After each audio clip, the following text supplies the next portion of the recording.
দেখুন ওই যে একটা পাখি, ওই যে আমাদের যে বাঁশের খুঁটিতে একটা ফুটো, সেই ফুটোর ভিতরে পাখিগুলো যাওয়া আসা করতেছে, মনে হচ্ছে বাসা। তো আসলে আমি একটু গিয়ে দেখি ব্যাপারটা কি, আপনাদেরও দেখাই। দেখুন আমি কিন্তু পশু পাখিকে অনেক ভালোবাসি।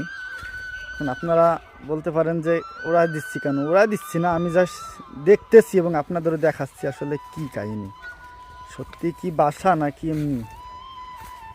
তো এই যে হচ্ছে সেই জায়গাটা, একেবারে কাছাকাছি।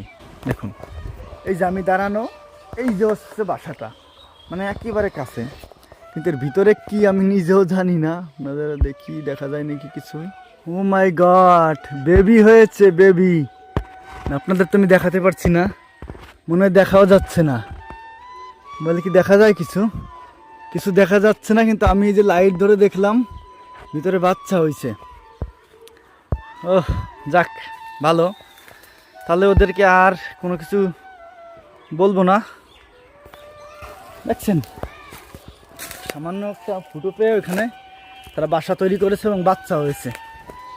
ঠিক আছে, তাহলে ওদের বাবা, ওই যে ফুটো না ওই বাসে, ওই যে বাস দেখছো, ওইখানে তো বাসা বাচ্চা হয়েছে। তুমি সাবধান, তুমি যেন ভাঙিয়ে ফেলে না। ওই যে ঘাটের গোড়ায় দেখছো, এই যে ওই যে মোটা বাসটা, ওই যে বন বন বন কি যেন কয়, ওই কিন্তু বাচ্চা হয়েছে। দেও কিছু করিয়ে না, আবার বাসটার জন্য ভাঙিয়ে না যায়। ওকে, ভালো হয়েছে, বাচ্চা হয়েছে, ভালো।